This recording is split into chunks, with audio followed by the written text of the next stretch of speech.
They came before us, Prologue. The sand remembers. The wind howled across the dunes of the Tenere, dragging grains of sand like whispered secrets over ancient stone. Beneath the golden ocean, older than empires and deeper than bones, something stirred. Satellite. Imaging was never supposed to find it. Buried for over 10 millennia beneath the unyielding Sahara, the structure had been more than lost. It had been deliberately hidden. Massive slabs of obsidian-like material, resistant to erosion and unknown to modern geology, formed the remnants of what could only be called a ruin, but not one made by human hands. A single corridor had survived the crushing weight of sand and time, leading to a circular chamber etched with celestial maps. They depicted constellations long since shifted, stellar alignments that hadn't existed since before the Ice Age. In the center, a stone monolith, smooth, featureless, until touched. Then, it awakened. Within minutes of the discovery, an encrypted transmission left the site. It never reached its destination. Hours later, the excavation team, 12 of the world's most elite archaeologists and geologists, ceased all contact. The only sound picked up from the final transmission was not static, nor a scream. It was a low, rhythmic hum, alien, metallic, and wrong. 5,000 miles away, deep beneath Langley, the file labeled Project. Orpheus blinked open. The room chilled despite the recycled air. Director Anya Malik stared at the images. The geometry of the site, the ancient markings, the weaponized silence of the last broadcast.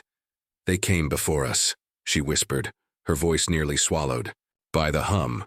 Beside her, Colonel Evan Rourke, commander of the Black Ops Retrieval Unit known only as Spectre, leaned forward. "So the question is," he said, staring at the structure, "what's still down there? And more importantly, what happens if it wakes up?" Chapter 1 Spectre. Protocol Colonel Evan Rourke hated sand. It found its way into everything: boots, rifles, skin, even inside the carbon fiber lining of his tactical vest.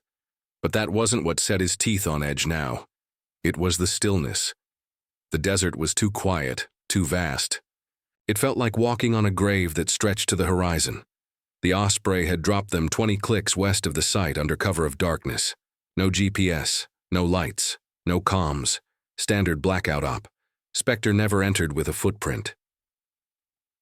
There were 6 of them, each one hand-picked for what Malik had called non-traditional warfare, meaning not the kind you trained for, the kind you survived only by instinct, luck, or something else entirely. Rourke surveyed his team as they moved in low formation across the dunes. He'd led them through insurgent jungles, frozen tundras, and places no government admitted existed. This mission was different. Their orders were simple. 1. Secure the site. 2. Retrieve or neutralize any discovered intelligence. 3. Do not, under any circumstances, activate the structure. He adjusted the visor of his HUD. The air shimmered ahead. Heat, yes, but something else. A ripple, like the horizon had glitched. Got. "Movement," said Bishop, the recon specialist. Her voice was calm, clipped. 300 meters out. The dig site. Rourke raised a hand. The team dropped to a crouch. Through his scope, he saw the ruins, black stone, massive, jagged shapes erupting from the sand like teeth. No lights, no signs of life, just the wind moaning between slabs of impossible architecture. And at the center, exactly as the satellite had shown, a circular depression lined with star charts that glowed faintly, even in daylight. And then, a figure, standing motionless at the edge of the structure, not in gear, not in uniform, barefoot. Skin dusted with sand. One of the archaeologists?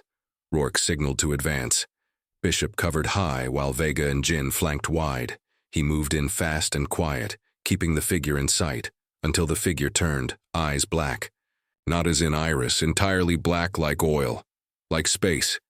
The figure smiled, and then it spoke. Not with its mouth, but in Rourke's head, a voice like thunder wrapped in silk. "You should not have come. We buried the war. We buried them. You will wake it. The figure raised its hand, and the monolith began to hum again. Spectre Protocol. The sound was low, but it pressed against Rourke's chest like a physical force. Deep, resonant, and ancient. His comms buzzed with static. The HUD overlay flickered, briefly showing symbols where coordinates should be. Command. We've made contact with... He began, but his earpiece screamed with feedback, cutting him off. The figure hadn't moved. It still stood barefoot and silent at the edge of the circular chamber. The black eyes stared through him, as if weighing him against something far greater than his rank or uniform. Bishop, report, he barked. I don't know what I'm seeing. Her voice trembled slightly, rare for her. That's not heat distortion, Colonel. The air's folding. Then the figure finally spoke aloud, lips moving slowly, as though unused to forming words with a human tongue. You are late, it said. The seal is weakening.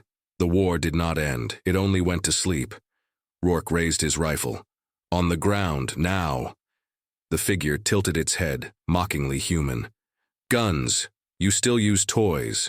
Vega, already flanking from the left, called. Duty, sir, we've got more bodies, half-buried, dried out like mummies. Archaeologists? Rourke asked. No, gear's wrong. And, she paused. Some are too old, like centuries old, but still fresh. Rourke's pulse quickened. The monolith behind the figure began to shift, not visibly, but perceptibly, like space around it warped slightly with each pulse. The sound had evolved into something like a chant, layered voices repeating in a language no one on Earth had spoken in 100,000 years. Jin, their tech specialist, was at the edge of the ring now. He scanned the inscriptions with his holo-tablet, frowning. These aren't just star charts, he muttered. They're records, dates, alignments. It's a calendar. Of what? Bishop asked. Jin looked up. Wars, mass extinction, events, ice ages, and predictions. He tapped the screen, zooming in on a series of intersecting constellations. One of them is tomorrow. The figure's voice cut through the rising wind. The sky remembers. The blood remembers. But you do not. Before Rourke could respond, the ground beneath them rumbled. A deep crack split the air, followed by a hiss of escaping pressure, like a tomb opening for the first time in millennia. From the base of the monolith, a seam formed. Sand poured into it like water into a drain. The black stone peeled apart in geometrically perfect segments, revealing something beneath, a chamber, a vault. Inside it, faintly illuminated by blue bioluminescent veins running through the walls, lay a structure that didn't match any human architecture, curved, layered, seamless. Machinery, or something pretending to be. Vega, Rourke snapped. Perimeter sweep. Jin, fall back to the LZ and get us a hard line to Langley. No can do, sir, Jin replied, eyes wide. We've got signal. Distortion across every band. We're on our own. Rourke's gut tightened. The figure took a step forward, now walking into the circle, completely unbothered by the weapons aimed at it. Your ancestors called us gods, it said. Then demons, then myths. We were none of those. It stopped beside the monolith, placing a hand upon its surface. The glowing veins pulsed brighter. We were soldiers. We fought for this world long before you were born of it. And we failed. Failed. What? Rourke demanded. The figure turned to him, eyes still bottomless. To contain what lies beneath. The desert roared again, and from far below, something massive moved. Chapter 2, The Thing Beneath. The vibration knocked them all off balance. Rourke landed hard, sand grinding into his knees as the monolith's light flared in an eerie, strobe-like pulse. The figure had vanished. No burst of speed, no teleportation. Just gone, like it had never been there. Fall back. Rourke ordered. Bishop, rear guard. Vega, grab Jin and move. The team scrambled away from the monolith as the sand collapsed inward. What had once been a chamber was now a pit, the desert sucking itself into the earth. Beneath it, movement, not mechanical but organic. Alive, Bishop cursed. Colonel, we've got biosigns, big ones, multiple. I thought this place was a ruin, Vega hissed, dragging Jin by the collar. How the hell is something down there still alive? No idea, Rourke growled. But I don't plan on waiting to ask it questions. They cleared the edge of the crater just as a column of dust erupted from below, shooting 50 feet into the air. Then came the sound. A voice, but not in any human sense. It was pressure, like thunder underwater.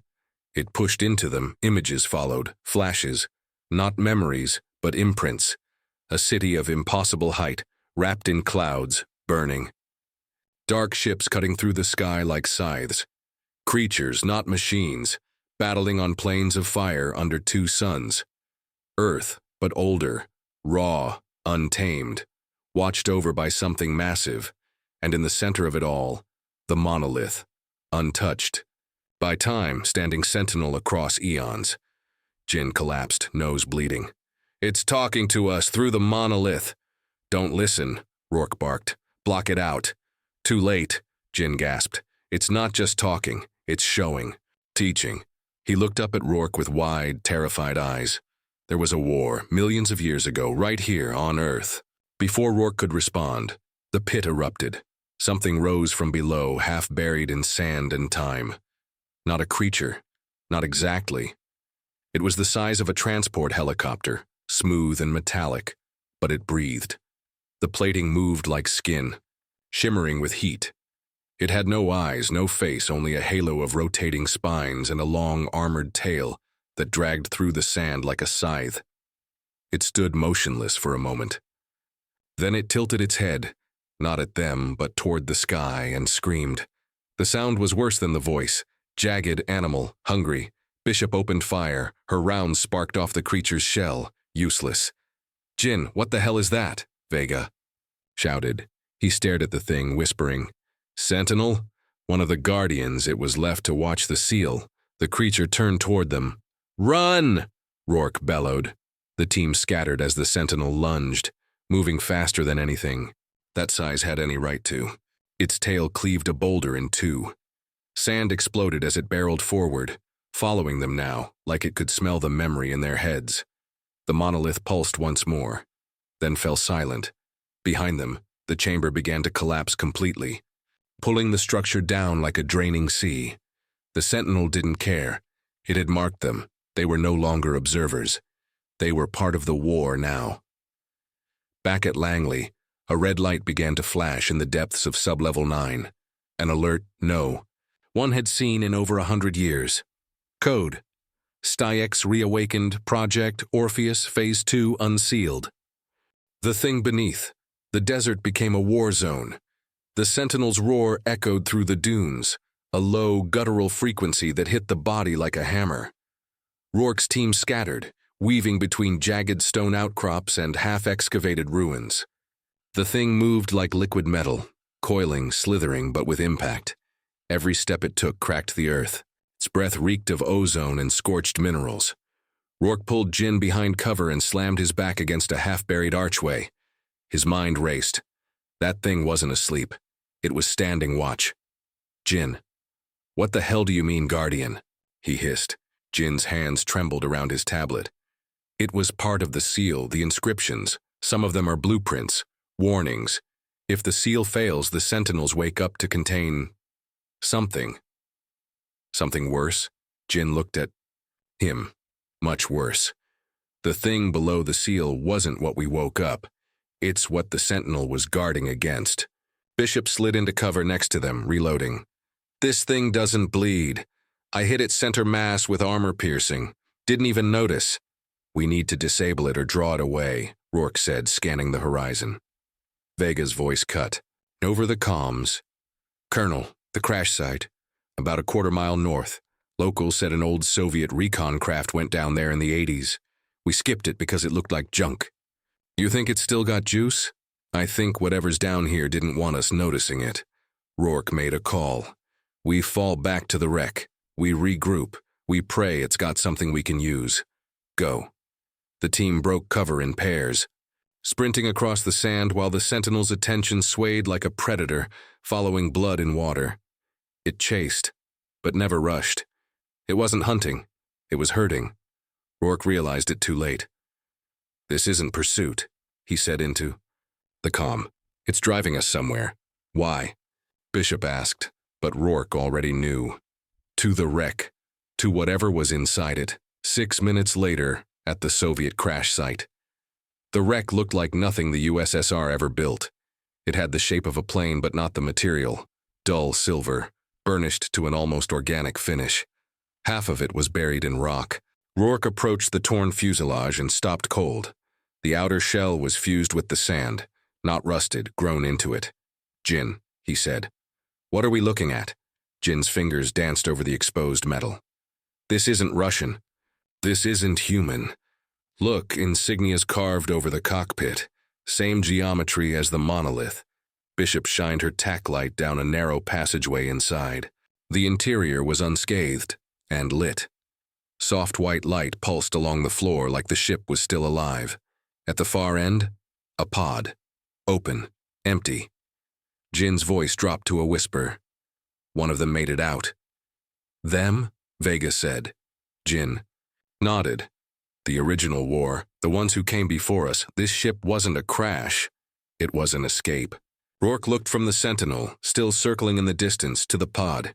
He understood now. The Sentinel had never been guarding the monolith. It had been guarding this. And now that it was empty, the war wasn't starting again. It had never. Gundid?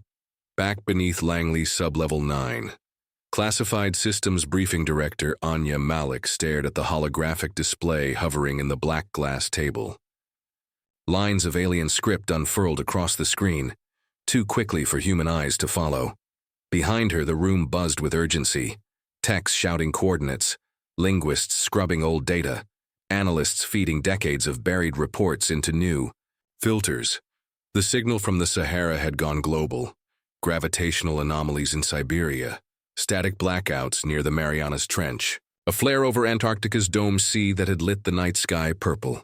The seal wasn't a single site. It was a network, and one by one, it was failing. Malik turned to her aide. "Activate Orpheus Protocol. Ma'am, that requires full oversight." "Clearance? It's already awake," she snapped. "By the time we get clearance, we'll be out of time." The aide swallowed hard and input the code. "Project Orpheus, Phase D1. Access granted." From the ceiling, a secondary display descended, showing 6 dots blinking across the globe, one already flashing red. "Bring the other teams online," Malik said. "Even Echo team?"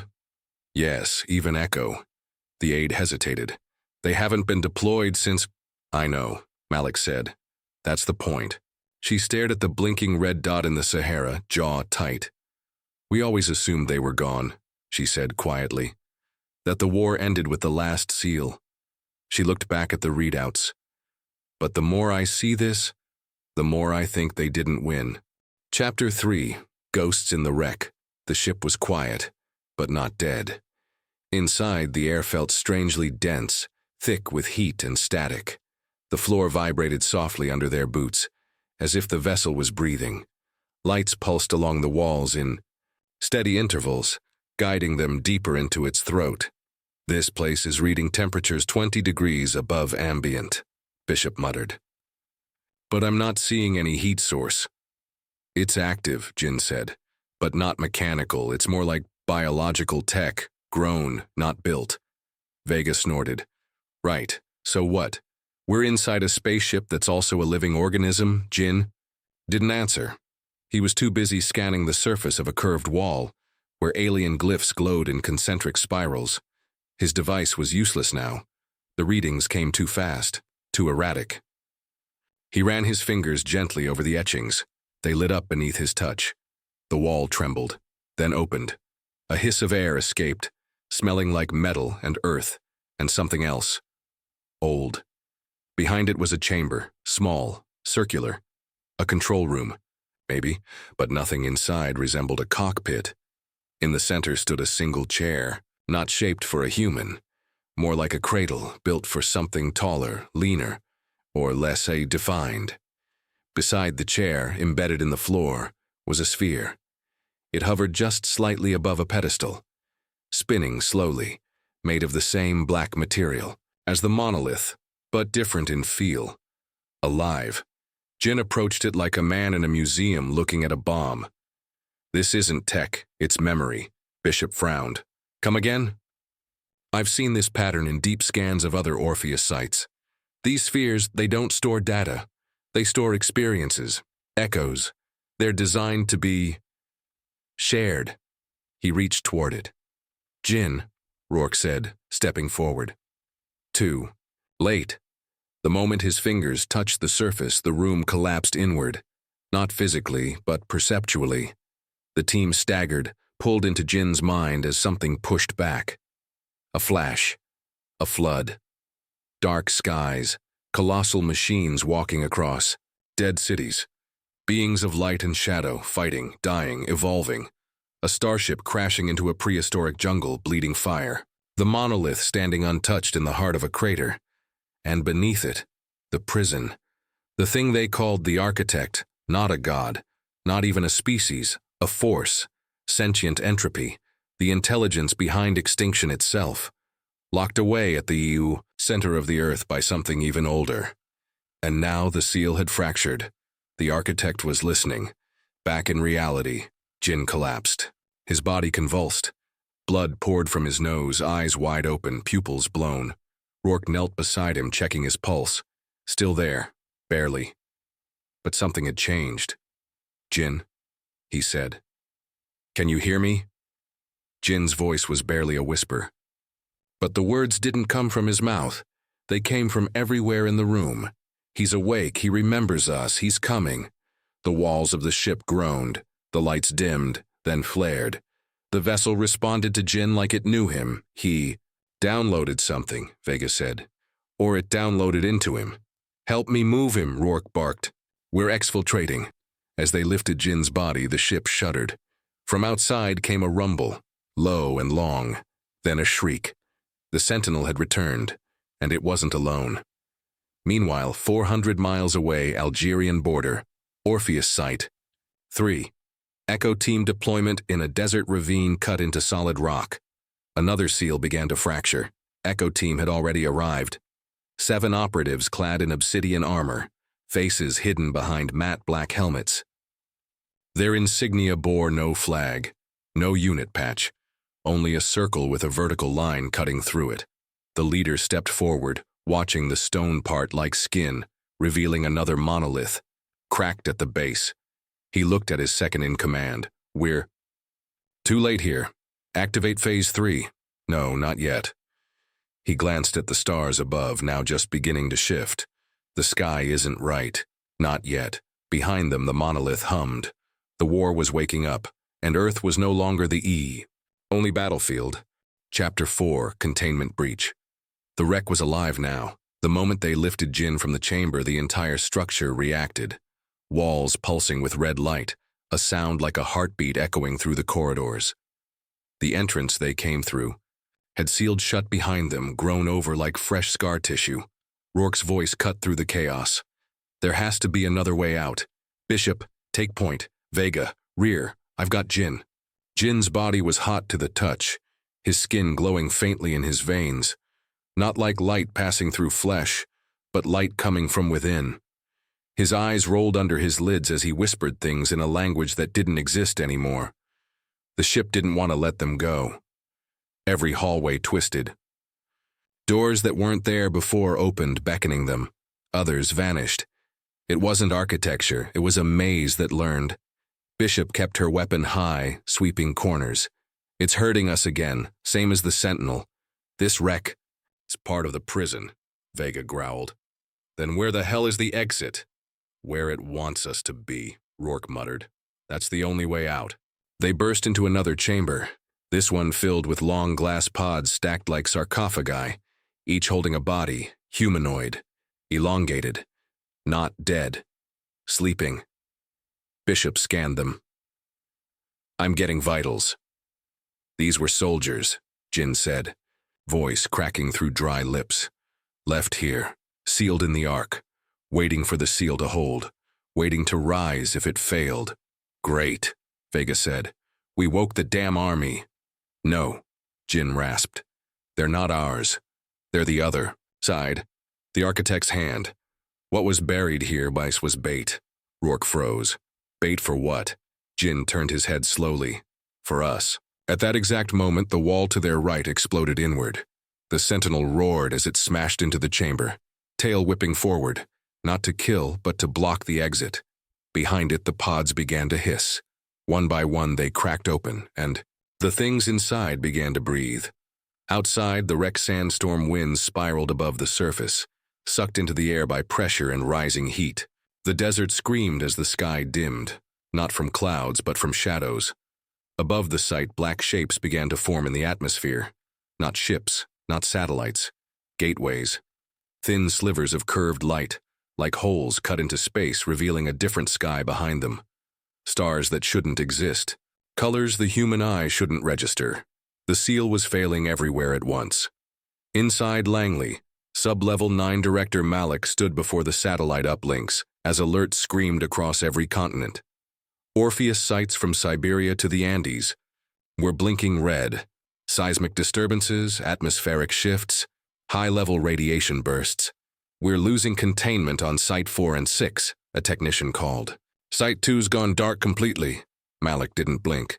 Echo team, they've begun full neutralization protocol. She turned to the black glass table where a new feed had just loaded. Live view, Sahara Spectre team. Status. Unknown Jin's biometric readout was flickering. Too fast. Too alien. Then the feed froze. In the final frame, Malik saw the open pods. The hulking sentinel. The blur of Spectre team caught between history and extinction. She inhaled once. Sharp. And cold. Seal the feed. Classify understrex black. Full redaction. But ma'am, if this gets out, people will panic. We trained for this. We finish it. She turned away. God help them. Back in the wreck. Final moments. The first of the creatures stepped from its pod. It wasn't monstrous, it was beautiful. Tall, ethereal, clad in armor that shimmered like crystal grown in ice. Its eyes glowed pale gold. And yet every instinct in Rourke's body screamed, "This is wrong. This doesn't belong in our world." The sentinel stepped aside and the creature smiled. "Now," it said, "we begin again." Chapter 5, The Firstborn. The thing smiled. A slow, deliberate gesture that felt more like a threat than warmth. Its body shimmered in the ambient light, casting refractions on the floor like it was made of water and blade. Jin stirred in Rourke's arms. "He's one of the firstborn," Jin whispered. "They were here before." "Before what?" Rourke asked, backing toward the corridor. "Before everything." The firstborn took a step forward. The others behind it began to emerge from their pods. Dozens of them, breathing in the stale. Air like it was familiar, like they remembered this place, this moment. "We knew you would return," the firstborn said, voice resonant with something deeper than sound. It echoed in the bones. "You always do. Each cycle, each extinction, each reset." Bishop raised her rifle. "You want to tell us what the hell that means before I put a round through your alien teeth?" The firstborn chuckled. "You already did. Thousands of years ago." Vega muttered. "What is this? Some reincarnation bullsh?" "No, the, creature interrupted. "Not reincarnation, inheritance. You were born from what was left of us, from the wreckage of war. That makes you dangerous, and it makes you ours." The sentinel stepped closer behind it, tail dragging across the ground. Like a plow. The room was sealing shut behind them, the walls becoming flesh and steel once more. "We're not going to win a firefight here," Rourke said quietly. "We punch out, or we die in this tomb." Jin's eyes snapped open, both irises now glowing with a faint geometric pattern, fractal and inhuman. His voice changed, layered, deeper, as if more than one person was speaking. "There's a door, beneath, a failsafe. They built it in case the seal was compromised." Rourke looked down at him. "You are the failsafe, aren't you?" Jin blinked. "Something inside me remembers, not me. It." The firstborn raised its hand. The sentinel moved to block the exit fully. "Your kind is always so eager," it said. "Always afraid of what it can't understand. But you don't need to fight. You simply need to kneel." "Sorry," Rourke said, stepping forward, rifle raised. "We don't do kneeling." He opened fire, full auto, aimed at the support struts in the ceiling. The room shook, dust and debris fell. The structure groaned like it was alive and angry. "Now," he shouted. Spectre team charged forward as Bishop fired a grenade round into the base of a support column. The explosion rocked the chamber. The Sentinel lunged, too slow. Rourke kicked open a lower tunnel revealed beneath a collapsing dais and dove inside, dragging Jin behind him. Vega and Bishop followed seconds later, the entire upper room crashing down in a cloud of ancient dust and sparks. The wreck above was lost behind a wall of flame and noise, but what lay below was worse. The deep core, beneath the Ark ship, they fell, for what felt like minutes. The tunnel was a chute, slick metal-lined, pulsing faintly with light. It curved downward in a spiral until it spit them out into darkness. They landed hard on a platform of black stone, and then the lights came on, thousands of them, like stars igniting all around, one by one, illuminating a massive cavern filled with machines the size of skyscrapers, all dead. All built for a war Earth had never known. At the center, a vault, circular, covered in symbols older than language. A faint hum echoed from within, not sound, but invitation. Jin stepped forward as if drawn by gravity. His voice came again. The other voice, the one not his. "We are the last lock." Bishop raised a brow. "We." Jin didn't answer. He stepped up to the vault and pressed his hand to it. The symbols spun, light pulsed. The floor shook, and far, far above them, in the sky, the first gateway opened fully. Meanwhile, deep orbit classified, U.S. blacksat feed, orbital grid. Echo technicians at NORAD screamed as the feed came online, showing something impossible. A hole in space over North Africa, stretching outward like a wound. From within, movement. Not ships, not asteroids. Creatures, massive, winged, armored, moving like a flock. No, a hive, across the void toward Earth. They had waited a long time, and now they remembered the way home. Chapter 6. The Architect's Vault. The vault door trembled beneath Jin's touch, an ancient seal giving way to a force more primal than anything Rourke had ever felt. The light from the wall pulsed and hummed, a vibration in the bones, a warning. Jin's voice deepened, as if another presence were speaking through him. This place was never meant to be opened, but it is. And now the Architect's will can be carried out. Rourke stepped forward, his boots grinding against the stone floor, eyeing the vault with suspicion. Who, or what, is the Architect? Jin's head snapped toward him, eyes glimmering with those alien fractals. Not a what, a who, a force, a consciousness, a mind, more ancient than time itself. It wasn't a god, it was a weapon, and its purpose is to reset. You mean, to wipe us out? Bishop's voice was cold, resolute. Jin nodded, the weight of centuries pressing against his every word. Yes, the Architect was the harbinger of extinction. Each time the seal weakened, each time it shattered, it came. Rourke's pulse quickened. And the war? The one it fought? It wasn't a war, Jin said softly.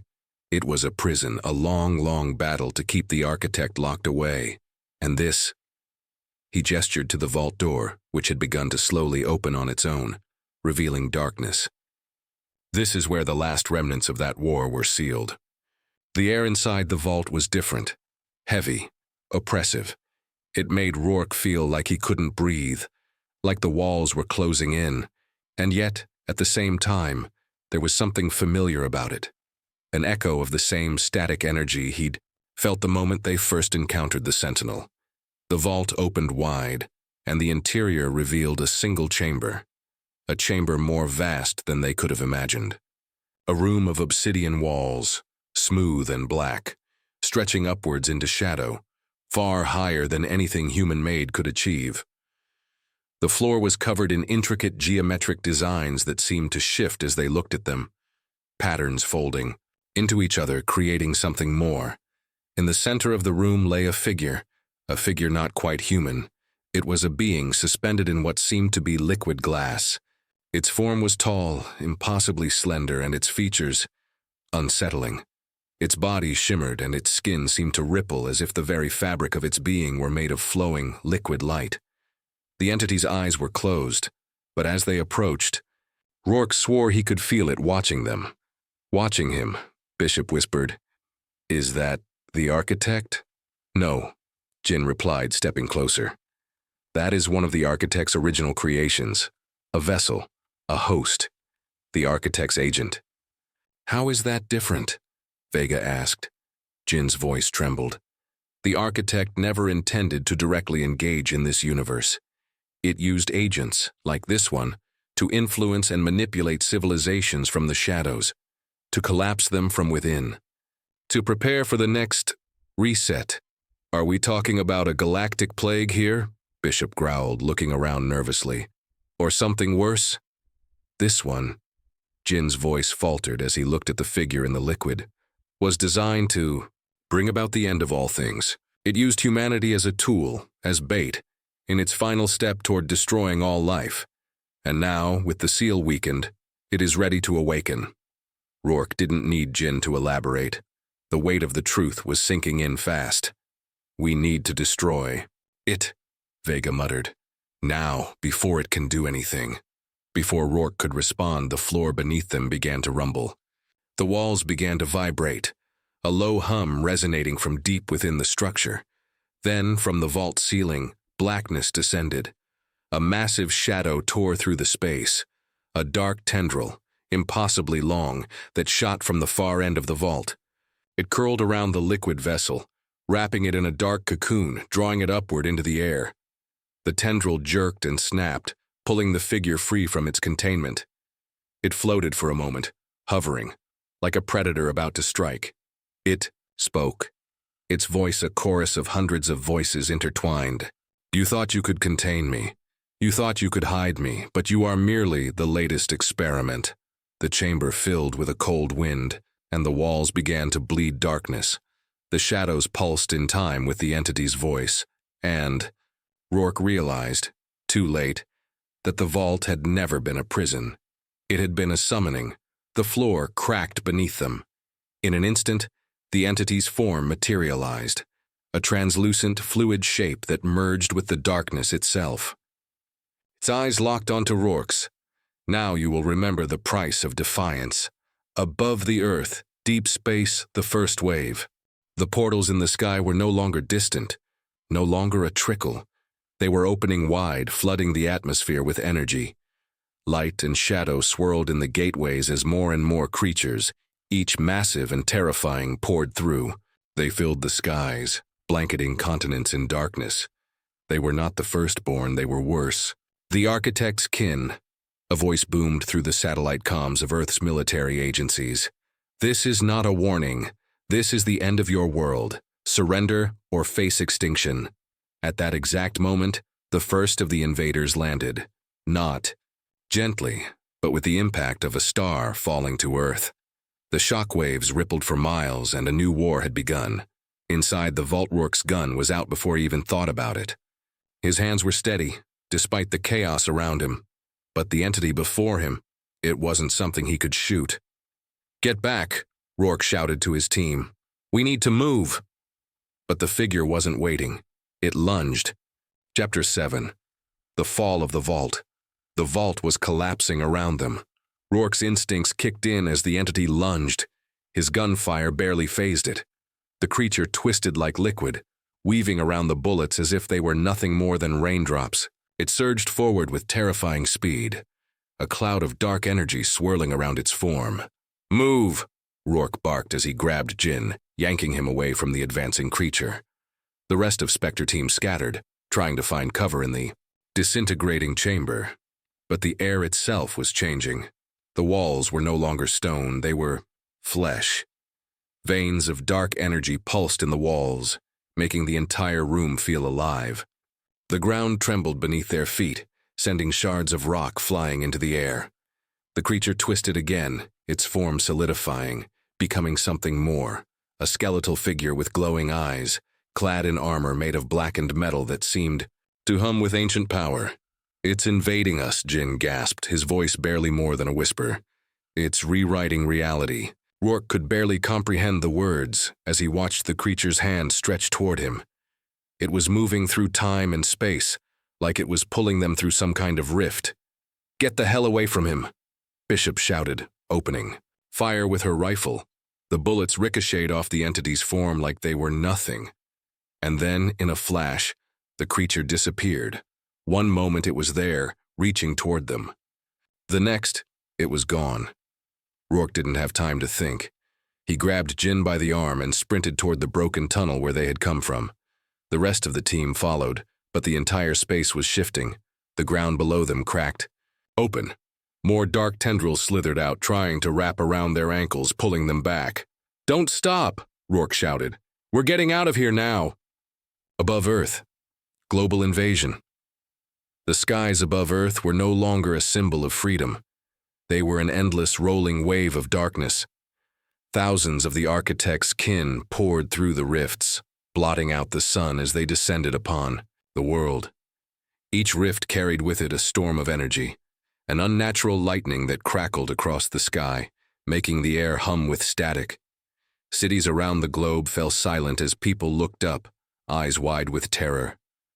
The first wave struck, quickly tearing apart anything that stood in their way. The massive creatures were relentless. Their forms were monstrous and elegant, their wings slicing through the air like blades. When they landed, they shattered buildings, and their presence warped reality itself. In the chaos, a new message was broadcast to every channel on Earth. Not from a government or a leader, but from the invaders themselves. "This is the Architects. Your time has ended. Surrender now and face extinction at your will. Resistance is futile." Inside the wreck, Spectre's last stand, the team finally made it to a deeper section of the wreck, away from the collapsing chamber. Rourke pushed Jin forward, his breathing ragged as the walls around them continued to pulse with alien energy. "Need to secure a way out," Bishop said, scanning the area. The wreck wasn't just falling apart. It was reconstructing itself. The walls were breathing, undulating like the inside of a living creature. "Can we stop it?" Rourke asked, glancing at Jin, who was clutching his head in pain, as if something was trying to tear him apart from the inside. "I can't. It's too much." Jin's voice was strained. His eyes were glazed over, his pupils swirling with fractals. "The Architect's presence is too strong. It's in everything. It's inside me now." "Focus, Jin," Rourke snapped. "We need a way to shut this down. You're the key to ending this." "I don't have the power," Jin murmured. "But I remember something. Something buried, deep within me. A failsafe. It was never meant to be used." A shadow passed over them and Rourke whipped around, raising his rifle. But it wasn't the creature. The lights above flickered and died, and a strange hum filled the air. Then from the darkness, a voice echoed. The same voice that had spoken from the Architect's agent. "You cannot escape. You cannot fight. You were always meant to kneel." The sound of approaching footsteps, no movements, became louder. The walls closed in, and the shadows seemed to stretch unnaturally. They were being hunted, not just by creatures, but by something more insidious. "What are we dealing with?" Vega asked, backing into a corner, her weapon raised. "We're dealing with a goddamn apocalypse," Bishop answered, her voice low. "And I don't think we're gonna make it out." Above Earth, global collapse on the surface, things were no better. Governments scrambled to respond, but their efforts were futile. Military forces clashed with the invading creatures, only to be decimated in minutes. Airstrikes hit the invaders, but the bombs didn't even faze them. The Architect's kin were made of something far beyond human understanding, more than just flesh. They were part of the very fabric of the universe, twisted into monstrous shapes. Cities burned, and across every continent the rifts opened wider, pulling Earth closer to the brink. But there was one final signal, a weak pulse broadcast from an underground base in the Arctic Circle. A warning. "The Architects are here." We're not fighting for survival anymore. We're fighting for the future. And this is just the beginning. Inside the wreck. Final countdown as Spectre team struggled to stay one step ahead of the collapsing wreck. Rourke realized the truth. This wasn't just an invasion. It was the beginning of resetting the world. And if they didn't stop it now, if they didn't figure out how to close the rift and lock the architects away forever, humanity wouldn't just lose. They would never become anything again. Rourke turned to Jin.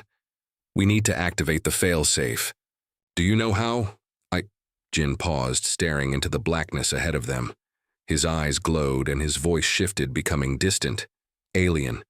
Yes, I know. The gate, the key. It's inside me. But I can't do it alone. Bishop stepped forward. Then we do it together. Rourke nodded. Everyone get ready, we're taking this thing down. And as the ground cracked open beneath them, the final wave of the invasion began. Chapter 8, the failsafe. The ground cracked beneath them, and the very air itself seemed to tear open. Energy hummed through the wreck, vibrating in their bones. The walls pulsed and shimmered, distorting like a living thing. They were being drawn closer to the heart of the ship, the core of the ancient nightmare that had once been a prison. The walls were no longer solid. They rippled like water. The fabric of space itself was bending, warping around them.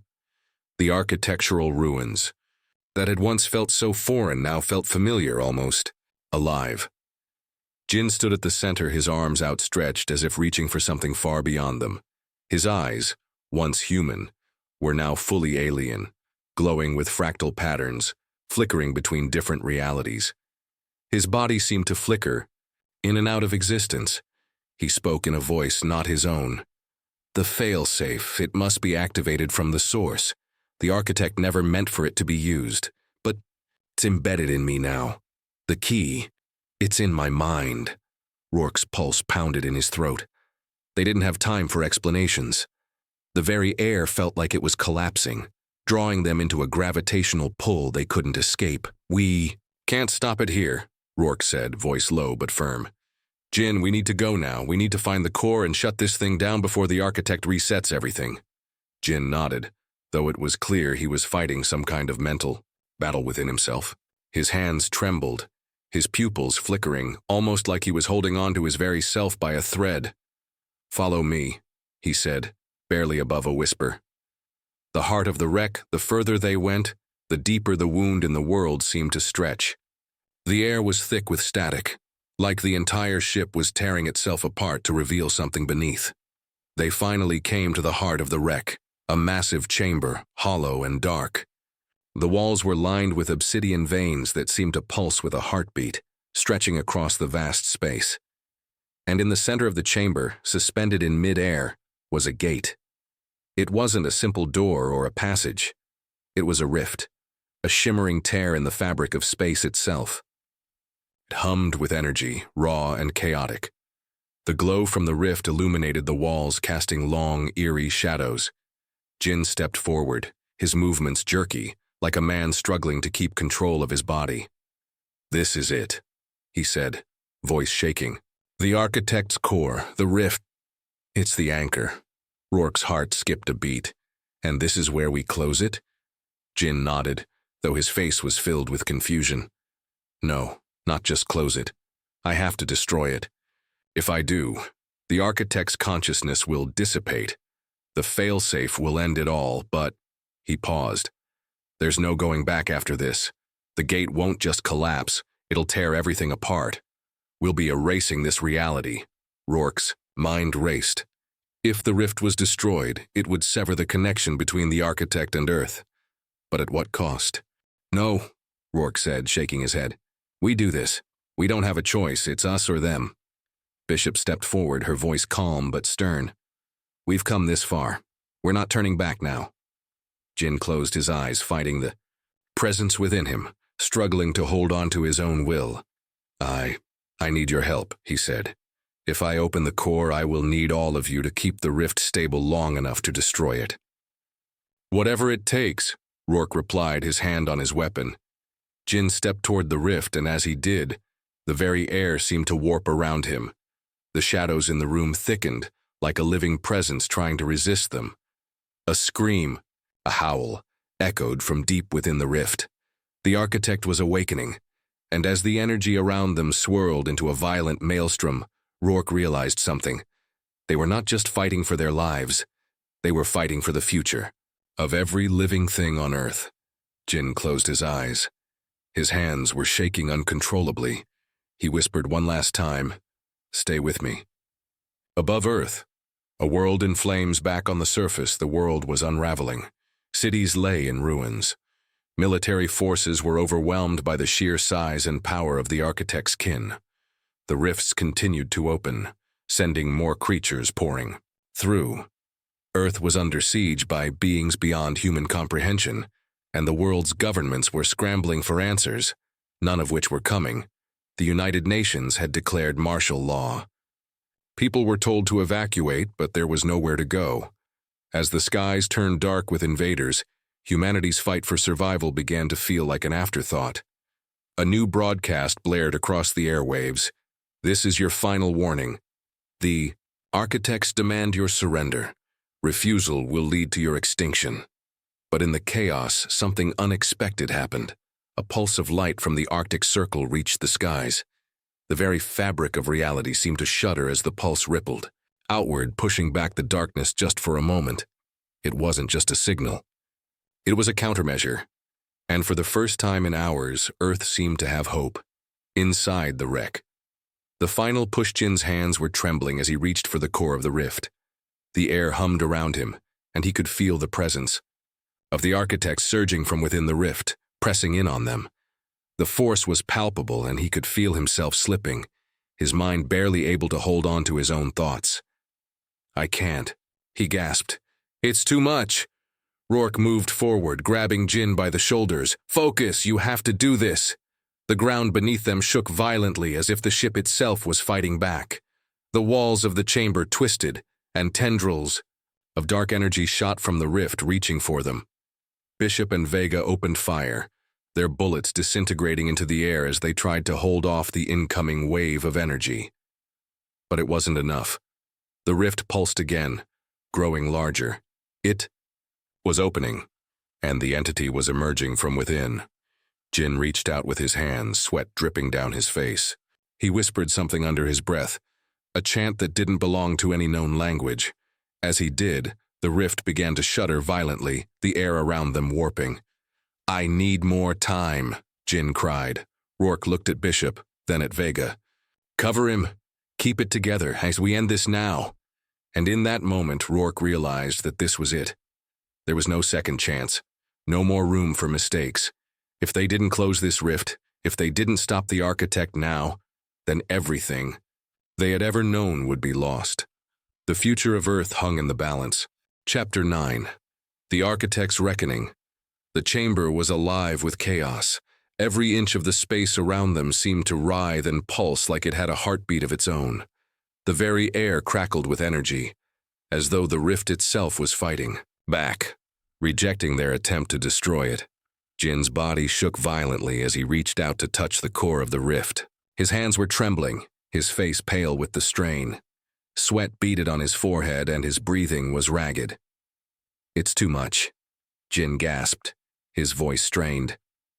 "I can't hold it much longer." Rourke's jaw tightened. There was no time for hesitation. The walls around them pulsed and flickered like the flicker of a dying light. Tendrils of dark energy lashed out from the rift, pulling at the air like fingers reaching for them. Each strike sent shockwaves through the chamber, rattling them to their core. "Stay with us, Jin," Bishop called over the din, her rifle raised, eyes locked on the dark forces trying to tear through the air. "We don't have a choice." Vega, standing just behind them, fired round after round, though her bullets simply disintegrated on impact with the ethereal energy. The creature from the rift, the architect, was alive, and it had begun to take shape within the chaos of the rift. A massive shadow loomed above them, an imposing form that flickered and merged with the darkness. It was more than just a creature now. It was a presence, a consciousness that bent reality around it. It could twist the very fabric of time and space. "We can't hold it much longer," Vega shouted, her voice filled with panic as a wave of dark energy shot toward them, knocking her off her feet. Rourke didn't even hesitate. He reached for Jin's arm, pulling him closer. "You have to do it, Jin, now." But the man was slipping. Jin's body began to flicker and distort, his form becoming less human and more like one of the architect's creations. His eyes flickered with fractal patterns, and he stumbled, reaching out with shaking hands toward the rift. I'm losing control," Jin whispered. The rift pulsed again, louder, more violent. The very air screamed as the architect began to manifest fully, its shape twisting like a whirlwind of dark energy, drawing everything into its gravitational pull. "Jin, listen to me," Rourke shouted, grabbing his shoulders and shaking him. "You can do this, don't let it take you." Jin's eyes flickered, and for a moment he seemed to snap back into focus. His hands steadied. The dark presence in the rift paused, as if it too was waiting for what would come next. Jin took a deep, shuddering breath. "I have to open the core, and you have to hold the rift closed long enough." Rourke knew the truth of it. Jin was the key, but he couldn't do it alone.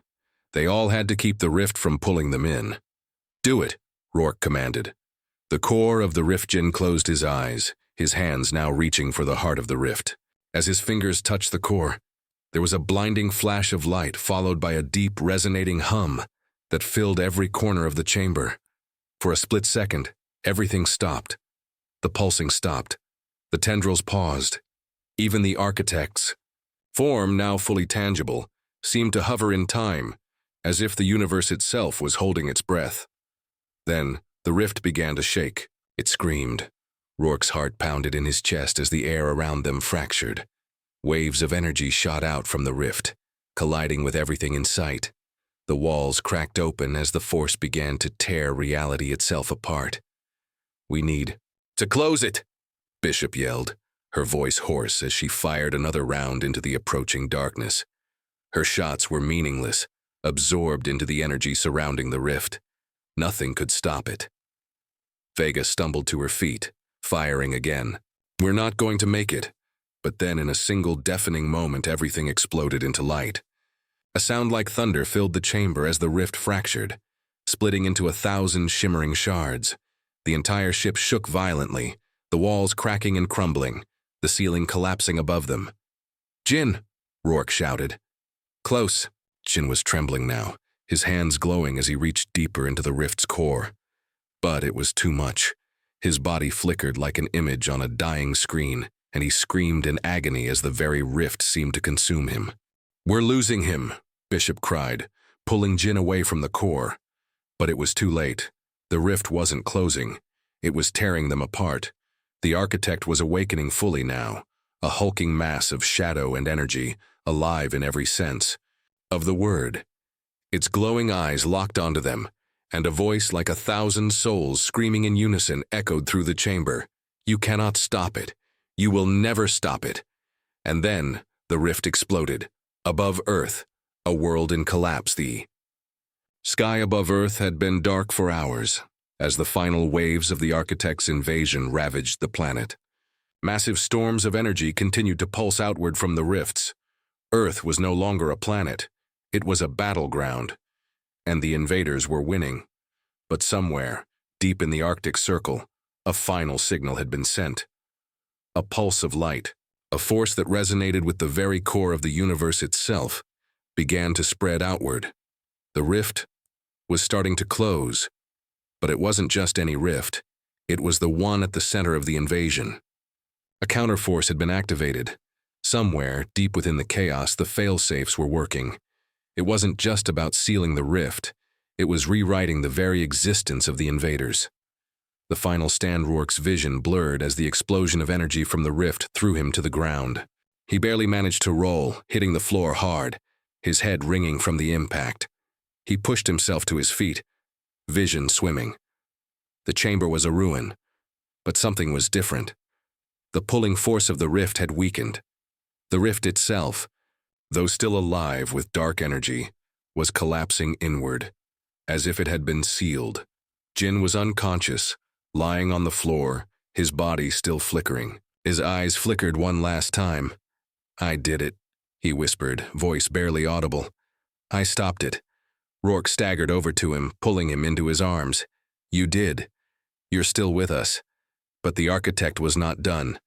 From the depths of the rift, a single massive form shot outward, a figure so powerful it tore apart the remaining walls of the ship with its very presence. And then, there was a final pulse, and everything went dark. Chapter 10, The Architect's End. The darkness in the chamber was suffocating. Rourke's senses were overloaded.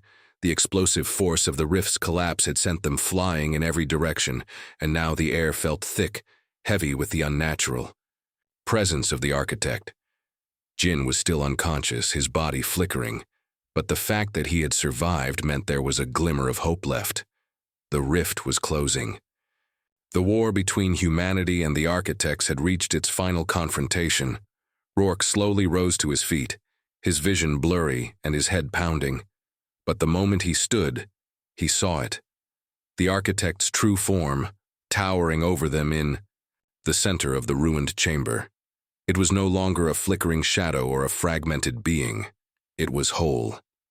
The architect had become a physical manifestation of pure chaos, a towering, ethereal being made of swirling black and violet energy. Its body was impossibly large, shifting in and out of form like liquid darkness. Its eyes glowed, two orbs of burning light that seemed to pierce into Rourke's very soul. The air was thick with its power, and the ground beneath them trembled as if the planet itself was afraid of what had emerged. Rourke's heart raced, but his grip on his weapon tightened. There was no going back now. If they didn't stop the architect here and now, the world would be lost. The architect spoke. Its voice was a chorus of whispers, as though 1,000 souls were speaking in unison, each one filled with agony, despair, and an unfathomable hunger. "You cannot comprehend what you face. You were never meant to be more than a fleeting moment in time." Rourke's pulse thundered in his ears as he steadied himself, trying to focus despite the overwhelming presence of the being. His fingers tingled around the grip of his weapon, but he knew it would do nothing. They needed a way to break its hold. "It's over," Rourke growled, his voice hoarse. "Your time is up." The architect's eyes flared brighter, burning, with malice. The very ground beneath them cracked as if it couldn't bear the weight of the being's existence. "You humans cannot fathom what we are."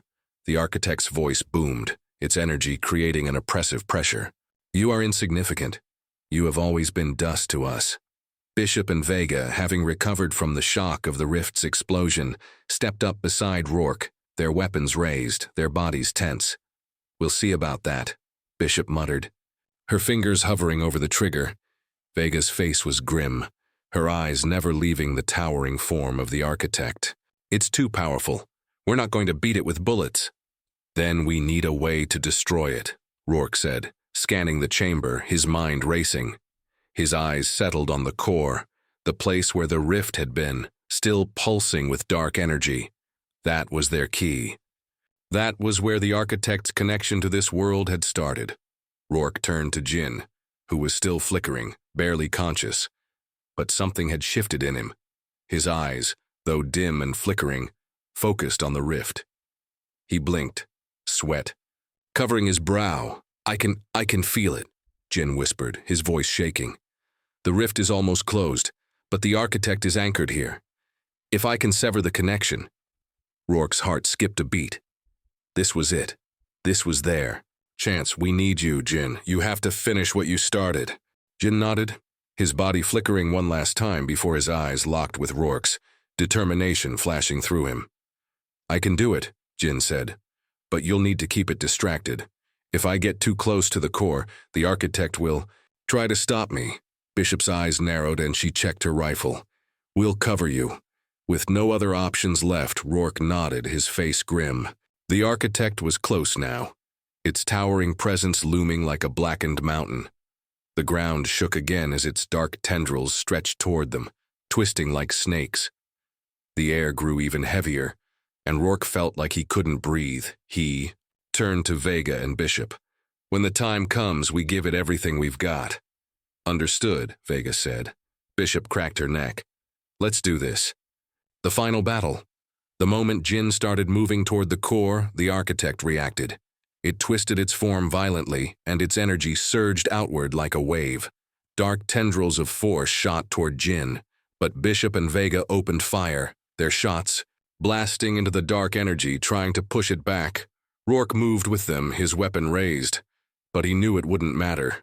They were holding back the inevitable. The architect was too powerful, but for this moment, they needed to buy Jinn enough time to sever its connection to Earth. Jinn staggered forward, his hands glowing with energy. But the architect was relentless. It lashed out, its massive form reaching for him. The ground beneath them trembled as the architect's body reared back, and then, like a serpent, it lunged directly at Jinn. "Jinn, move!" Rourke yelled. Bishop fired again, her shots ripping through the air toward the mass of dark energy. But the architect shifted, and the bullets disappeared into the abyss, absorbed by the creature's body. Jinn staggered, his body flickering in and out, but he kept moving, his hands reaching out for the heart of the rift. The dark tendrils of energy reached for him, but Jinn's hands shot out, glowing with the power of the failsafe. "I'm closing it," Jinn whispered, his voice strained. "I'm ending this." With a final burst of energy, Jinn slammed his hands into the core of the rift. The light from his touch expanded outward in a brilliant flash, the energy cracking the very air around them. For a moment, the entire chamber seemed to freeze. Then, the architect screamed. It was a sound of pure agony, a death cry that echoed through the ship as the rift shattered and the connection to Earth began to collapse. The architect's body began to unravel, its form dissolving into the darkness it had come from. The tendrils lashed out one final time, but Rourke, Bishop, and Vega kept firing, pouring every last ounce of their energy into holding back the explosion of power. The ground shook violently as the core imploded, and then with one final burst of light, the architect was gone. The aftermath, Rourke collapsed to the ground, gasping for breath. The air in the chamber grew still. The oppressive weight that had hung over them was gone. Bishop dropped to one knee, wiping the sweat from her brow. Vega leaned against the wall, her face pale but determined. And Jinn was still flickering, but the energy around him was now subsiding. The rift was closed. The world had been saved. But at what cost? Jinn looked up at Rourke, his eyes dull and exhausted, but a small, exhausted smile tugged at the corner of his lips. "It's over," he whispered. "We did it." Rourke took a deep breath, allowing himself a moment of relief. But deep down, he knew that the battle wasn't over. Yet, the world would have to rebuild. Humanity would have to rebuild, but they had won. Against impossible odds, they had stopped the architects. And for the first time in a long time, Rourke felt something he hadn't in years. Hope. Epilogue. A world reborn. The horizon was a soft blend of amber and violet as the first light of day broke over the shattered landscape. Earth was no longer the planet it had been. The scars of the invasion were evident everywhere. Cities were in ruins, their towering skyscrapers now jagged remains. Craters marked the land where rifts had torn through the fabric of reality. But the sky, for the first time in months, was clear. The blackened clouds that had once swallowed the sun had dissipated. The architects were gone. The rifts had closed. The chaos had subsided, but the world was left to pick up the pieces of what had once been. Rourke stood alone on a high ridge overlooking the remains of a city. His hands were still stained with the blood of battle, but there was a weightlessness to him now, as though the heavy burden of survival had lifted. The battle had cost them all. There had been losses, both personal and collective, but they had won, and that, for now, was enough. He thought about Jinn, the man who had sacrificed his very soul to stop the rift. Jinn was alive, but he had been changed, just as Earth had been. The energy of the architect had left a mark on him, one that could never be erased. His eyes still flickered with the fractal patterns of the architect's influence, but his body had stabilized, and the once consuming presence of the rift was now just a distant memory. Bishop, Vega, and the rest of Spectre team had gone their separate ways, but they all shared something now. A bond forged in the fires of battle, a shared history that would never fade. They had done what no one else could. They had ended the invasion. They had saved humanity. As the sun rose higher, Rourke felt the warmth of its rays, but he knew that the journey was far from over. They had defeated the architects, but the world had been irrevocably changed. The planet would need time to heal, and so would its people. A new world was being born, a world of rebuilding, of reconnection. Earth's cities would rise from the ashes, and humanity would begin to forge a new future. The scars of the invasion would remain, but they would not define them. This would not be the end of humanity's story, but there was another story waiting to be told, one that had just begun. The future. In the months that followed the fall of the architects, nations began to come together, united by their shared survival. The global superpowers, once divided by borders and politics, now understood that unity was their strength. They worked together to stabilize what remained of the world's infrastructure, though it was clear that the rebuilding process would take years, perhaps decades. Scientific teams from every corner of the Earth collaborated, using the data they had gathered during the invasion to study the rifts, the architects, and the otherworldly technology they had left behind. There was talk of a new age of exploration, one that might lead humanity beyond the stars, to places they never imagined they could reach. Yet for all the promise of a new beginning, there were still unanswered questions. How had the architects come to Earth? What had they wanted? And most pressing of all, were they the only threat out there, or had they been just one of many? As the human race began to rebuild, they knew they were no longer isolated.